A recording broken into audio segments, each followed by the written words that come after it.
l'aide!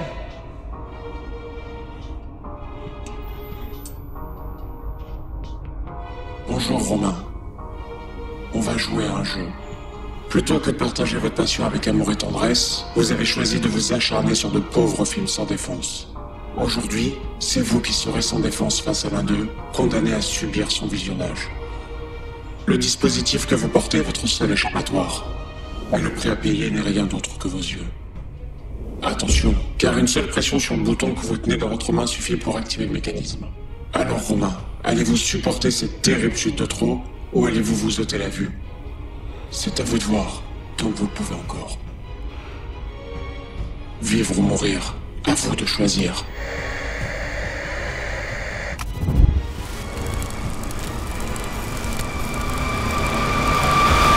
À l'aide!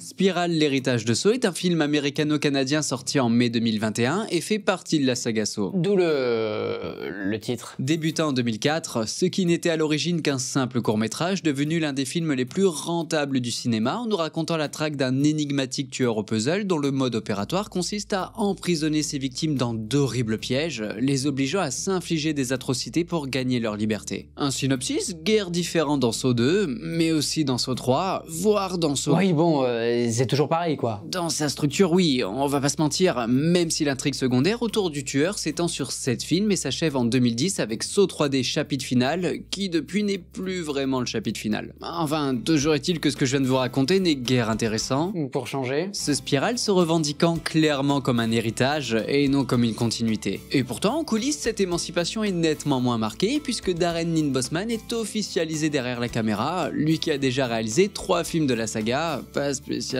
les plus réussis d'ailleurs, et Josh Stolberg et Peter Goldfinger sont annoncés à l'écriture, eux qui ont déjà scénarisé le 8e film de la saga, pas spécialement le plus réussi non plus. Pourquoi se passer des meilleurs? Spiral, l'héritage de Saw débute par une petite soirée tranquille à la fête foraine, jusqu'à ce qu'Abraham Lincoln dérobe un sac sous les yeux d'un policier. Ni une ni deux, ce dernier se lance à la poursuite du malotru avec une fâcheuse tendance à parler pour ne rien dire.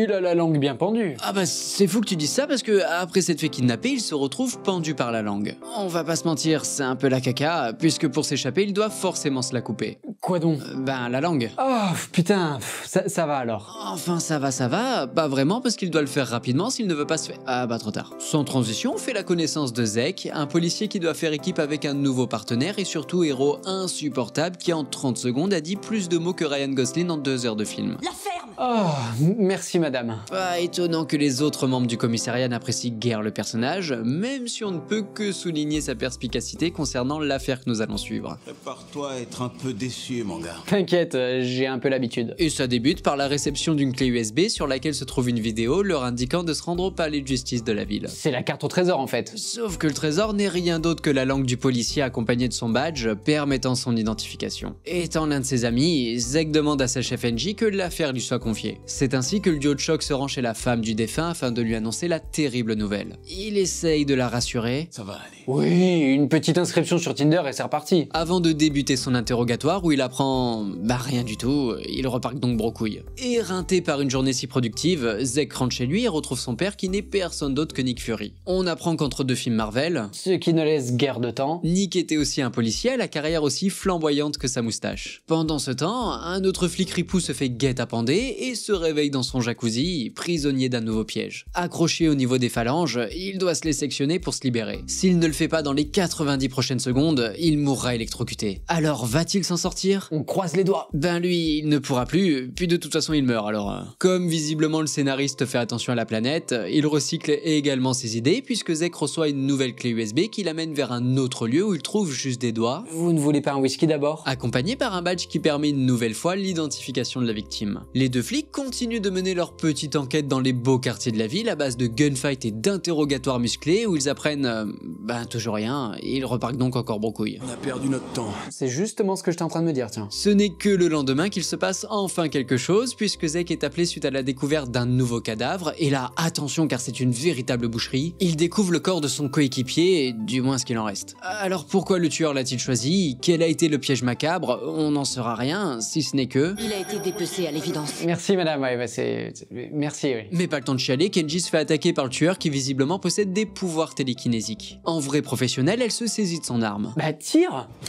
Mais non, mais pas sur la porte. Bon du coup, elle se fait enlever avant de se réveiller menottée sur une table sous un gros tuyau versant de la cire brûlante. Heureusement, elle peut compter sur Zek qui arrive tel Vin Diesel pour la secourir, mais trop tard. Ça va aller. Oui, un petit peu de mercurochrome et c'est reparti. Zek ressort dépité, comprenant qu'il ne pourra plus jamais agir avec Kenji. Mais pas le temps de chialer que les scènes se suivent et se ressemblent, puisque Zek se fait à son tour guet-apens et se réveille dans une salle en compagnie de son ancien coéquipier, un ripou qu'il avait dénoncé après que ce dernier ait tué un innocent. Ce dernier ne passe visiblement pas le meilleur jour de sa vie, et c'est encore pire lorsqu'il se fait charcuter par des débris de verre, ce qui est assez ironique vu sa mise en garde quelques minutes plus tôt. La bouteille s'est détruite. Après quelques secondes à se tourner les pouces, Zek décide enfin de le libérer, sauf que c'est trop tard quoi. Ça va aller. Oui, une bonne nuit de sommeil et c'est reparti. Il continue finalement son petit bonhomme de chemin, et là, gros twist que même Gilbert Montagnier aurait vu venir, son coéquipier n'est pas mort. C'est même lui qui est derrière tout ça, déterminé à éradiquer les ripoux de la police depuis que l'un d'eux a froidement assassiné son père. Après quoi, il visite peu épouse les lieux, avant que Zek ne découvre son père à l'agonie, ce dernier se vidant peu à peu de son sang. Pour le libérer, il lui suffit simplement de tirer sur la cible qui se trouve juste au-dessus. Mais tire. Ça ne semble pas être sa priorité, puisqu'il préfère écouter le discours du meurtrier qui lui apprend que Nick était le plus ripou des ripoux. Et ce n'est qu'une fois son père aux portes de la mort, et le soit aux portes de la pièce, qu'il tire enfin sur la cible. Bravo Zek, super timing. Car cela engendre l'intervention de l'unité d'élite qui, par mégarde, active un mécanisme. Celui-ci manipule Nick tel une marionnette afin de créer l'illusion qu'il détient une arme prêt à faire feu. Du coup, le SWAT le dégomme sans sommation, mais pas d'inquiétude. Ça va aller.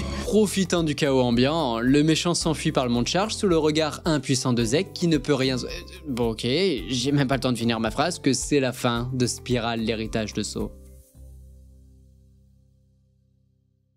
Non mais soyons honnêtes, qui peut regarder ce genre de film?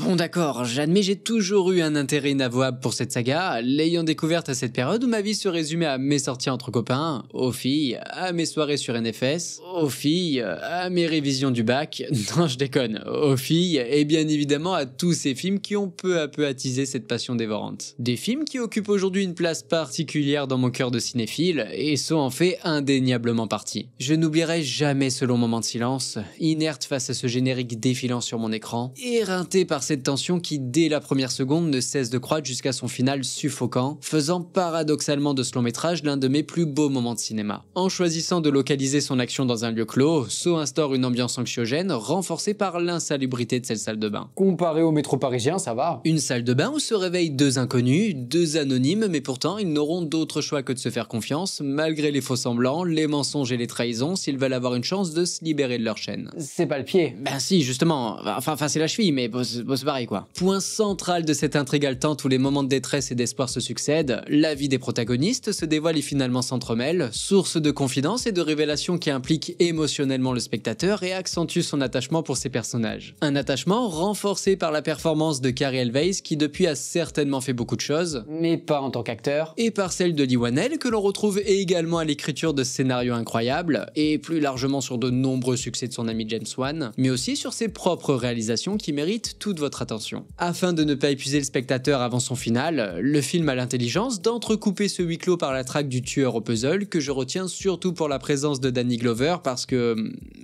Danny Glover. Car oui, cette enquête n'est pas vraiment l'arme fatale du long métrage, malgré quelques moments d'angoisse, son principal objectif étant d'apporter de la consistance à son antagoniste et de renforcer le mystère autour de son identité. Grâce à une écriture maîtrisée pleinement respectée par un montage minutieux, ces intrigues forment un récit complexe particulièrement éprouvant et oppressant. Une ambiance retranscrite à la perfection par cette mise en scène qui joue habilement avec ses décors exigus pour renfermer le spectateur au plus près de ses protagonistes, souvent filmés en plan rapproché poitrine, procurant un sentiment de claustrophobie comme j'en ai rarement ressenti au cinéma. Un résultat remarquable pour un premier film tourné en seulement 18 jours sous la direction de James Wan, démontrant qu'il n'y a pas que nos régions qui ont du talent, comme il n'aura de cesse de le démontrer par la suite. Une filmographie riche, déjà détaillée dans la suite de Trop sur Annabelle que je vous invite à aller voir pour l'amour du cinéma cinéma, et car ça me fera plus de vues, donc plus d'argent, donc plus de chouf. Et même si on ne retrouve pas ces mouvements de caméra parfaitement chorégraphiés typiques de ses dernières réalisations, So possède des idées de mise en scène marquantes, que ce soit dans ses transitions ou dans ses déplacements frénétiques lors de ses scènes de tension. Une tension portée par les compositions de Charlie Clouser, dont le thème principal m'a accompagné lors de mon bac de sport, en danse, et j'ai eu 17, sans savoir danser. Ils ont eu pitié. Avec toutes ces qualités, ce long métrage aurait pu n'être qu'un très bon film, ce qui est déjà bien mieux que de nombreuses productions actuelles, mais celui-ci prend une autre dimension dans ses ultimes secondes où toutes les pièces du puzzle s'imbriquent à la perfection pour nous offrir ce climax renversant. Alors certes, ce n'était pas la première fois qu'un final me bouleversait, et ça n'a pas été la dernière, mais celui-ci est sans nul doute l'un des plus suffocants, l'apogée de 90 minutes irrespirables qui font de So un chef-d'œuvre du genre. Partie intégrante de l'identité de la saga, ces retournements de situation viennent conclure chacune de ses suites sans jamais atteindre l'intensité de l'original. Bon, déjà car scénaristiquement parlant, c'est pas le même niveau, mais surtout aucune d'entre elles n'implique autant le spectateur, la faute à un récit délaissant le genre du thriller pour un autre moins glorieux, le torture porn. Bien que défini au début des années 2000 suite au succès de certains films mettant en scène des mutilations corporelles et haute joyeuseté, il est possible de retrouver des œuvres appartenant à ce sous-genre du cinéma d'horreur dès le milieu des années 70 avec Salò ou les 120 journées de Sodome. Voilà, donc ça, c'est la version courte. Car finalement, d'autres sous-genres encore plus anciens peuvent être attachés au torture porn, comme le Rape and Revenge, dont je vous conseille La dernière maison sur la gauche de Wes Craven, ou son remake d'ailleurs qui est vraiment pas trop mal, la nazi-exploitation dont je ne peux guère vous conseiller de film car les nazis c'est pas trop mon truc,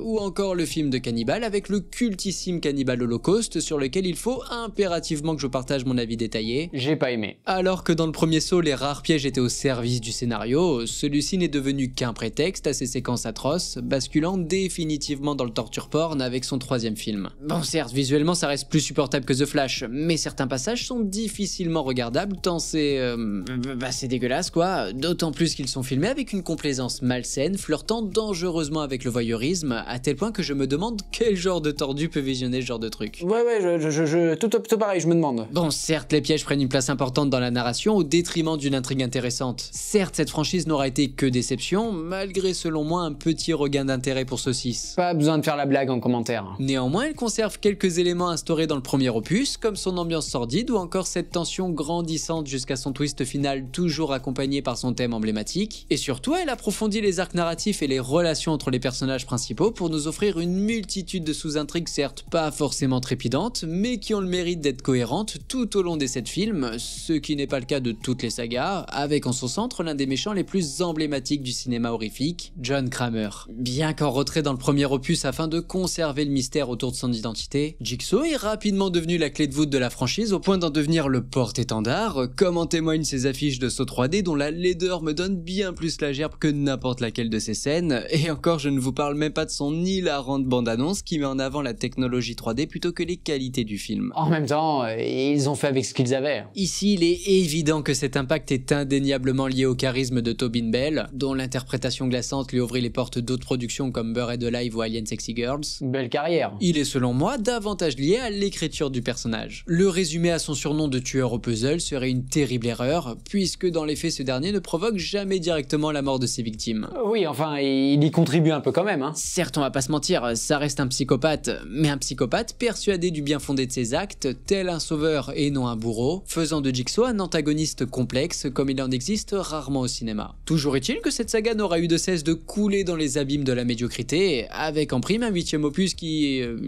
existe, prouvant que son titre québécois est bien mieux adapté que le nôtre. Comme quoi tout arrive. Et pourtant, à l'annonce d'un nouvel opus, je n'ai pu contenir mon enthousiasme malgré la déception de l'opus précédent, et du précédent, et du précédent. Bref, je suis pas rancunier. Un intérêt renforcé par des premiers visuels très séduisants. Alors certes, parfois de belles affiches cachent de très mauvais films, parfois c'est l'inverse, et parfois c'est cohérent, mais celle-ci s'accompagnèrent d'une bonne annonce tout aussi prometteuse qui laissait entrevoir un film plus proche du thriller que du torture porn, des impressions confirmées par les avis de certains journalistes spécialisés qui l'ont comparé à Saw ou encore à Seven. Faudrait songer à une reconversion. Oui, car nul besoin d'attendre le générique pour s'apercevoir que Spiral est bel et bien l'héritage de Saw, mais pas du premier tant il retombe rapidement dans les travers de la saga. Dès la scène d'ouverture, le film nous plonge dans les méandres du torture porn sans jamais atteindre l'attention de ses aînés. Oubliez les introductions glaçantes de la marionnette Billy, source de malaise si ce n'est d'effroi dans la plus grande tradition des films de James Wan, puisque celle-ci laisse place tantôt à une incrustation mal faite, tantôt à une marionnette marionnette qui n'est ni terrifiante, ni inquiétante. Elle est juste moche. Oubliez également les mécanismes à la conception malsaine, puisque la véritable torture provient ici de la mise en scène qui adopte un montage soudainement épileptique, ne laissant le temps au spectateur de savourer l'instant, malgré une caméra filmant cette brutalité sans la moindre subtilité. Et ben voilà, on peut même plus apprécier un démembrement tranquille. Ces longues scènes s'achèvent par une issue inévitable, parfois dévoilée avant même de montrer aux spectateurs leur déroulé, ce qui en termes de suspense n'est tout de même pas l'idéal. Mais qu'importe la conception ou l'exécution de ces pièges,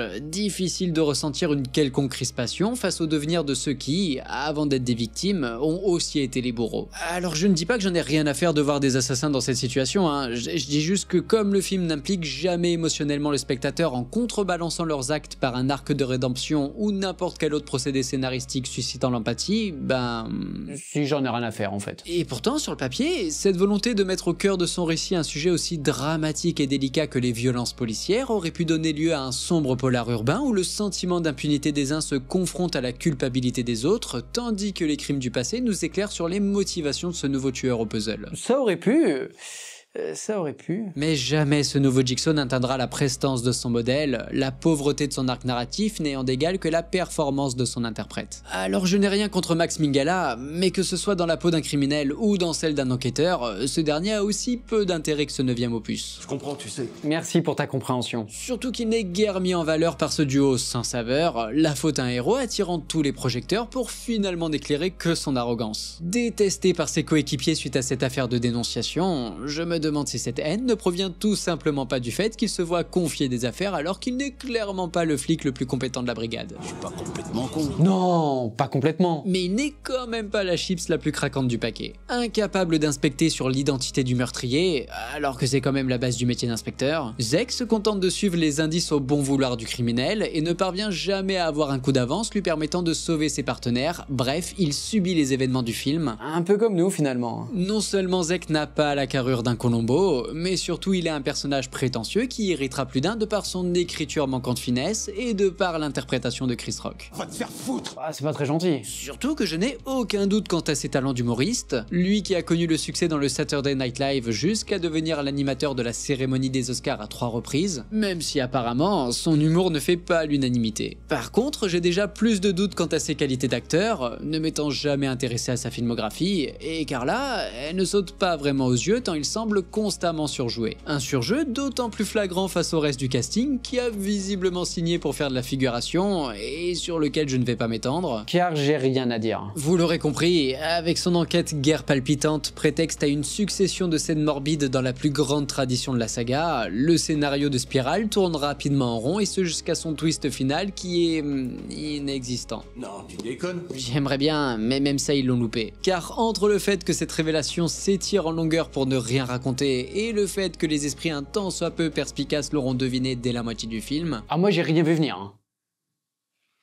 ce dernier acte s'apparente davantage à un dénouement d'un mauvais film policier plutôt qu'à un véritable twist. À titre de comparaison, ça c'est un twist, ça c'est un twist, ça c'est un Twix et ça c'est un twist. Après vous savez que j'essaye toujours de trouver des qualités à ces suites de trop, même pour Silent Hill Révélation, et ce Spiral ne fera pas exception. Ça va pas être facile. Eh bien si on met de côté les compositions toujours excellentes de Charlie Clouser, car bon au bout de 9 fois on commence à bien les connaître quand même, j'admets avoir été agréablement surpris par la mise en scène de Darren Lynn Bousman qui est certes inégale, mais donc pas totalement dénuée d'intérêt, me rappelant que ses précédentes réalisations cachaient déjà quelques idées intéressantes au milieu du néant. Par moments, celle-ci nous offre des plans millimétrés avec des angles de caméra qui ne m'ont pas laissé indifférent et une composition à l'image recherchée dont le cadre retranscrit les émotions des protagonistes, le tout sous un éclairage travaillé jouant souvent sur le contraste des couleurs. Bon après dans l'absolu, il n'y a pas de quoi se taper le cul par terre. Et ça m'arrange car j'ai un peu mal au coccyx en ce moment. Surtout que ces moments sont bien trop rares, noyés dans une mise en scène sans saveur, dont la médiocrité saute aux yeux lorsque les plans inégaux se succèdent, genre là c'est vraiment pas mal et là, c'est le sol quoi. Évidemment à cela s'ajoutent quelques faux raccords, même si j'admets qu'il faut avoir l'œil et beaucoup de talent pour les déceler. Ça c'est vrai. À la fois un mauvais thriller et un mauvais torture porn, cet héritage est tout simplement un mauvais film, bien loin du charme et de l'intensité du premier Saw et encore moins d'un Seven, contrairement à ce que certains journalistes, sans doute impartiaux, voulaient nous faire croire. Et c'est vraiment dommage tant il ne manquait pas grand chose à ce Spiral si ce n'est une intrigue intéressante, une réalisation constante, des acteurs un minimum constants. Bon, finalement, il manque beaucoup de choses. Avec le plus faible résultat du box-office de toute la franchise alors qu'il est doté du budget le plus élevé, ce qui prouve qu'il n'y a pas que la taille qui compte. Je confirme. Les calculs ne sont pas bons pour les studios qui s'empressèrent de rectifier le tir avec Saw 10, qui en réalité est un Saw 1.5, mais bon bref. Celui-ci marquant le grand retour de Tobin Bell. C'est une excellente nouvelle. Mais également celui du réalisateur de Saw 6 et 7. C'est une nouvelle. Et enfin celui du scénariste de Jigsaw et de Spiral. Bon, ça sent mauvais. Et pourtant, alors que je ne l'ai pas encore vu en enregistrant cette vidéo, car il n'est pas encore sorti, Ça se tient. je vais m'empresser de le découvrir au cinéma, encourageant de ce fait les studios dans cette démarche de nous offrir des suites peu travaillées plutôt que de nouvelles sagas ambitieuses, mais bon, c'est un peu mon gagne-pain, donc niveau culpabilité... Rien à foutre. Éternel optimiste, j'espère que ce 10e épisode permettra de clore cette franchise sur une meilleure note, ce qui ne devrait pas être très compliqué tant celle-ci n'aura eu de cesse de me décevoir, à tel point que la véritable torture n'aura pas été de supporter ces atrocités, mais plutôt de la revoir dans son intégralité pour préparer cette chronique de la suite de trop.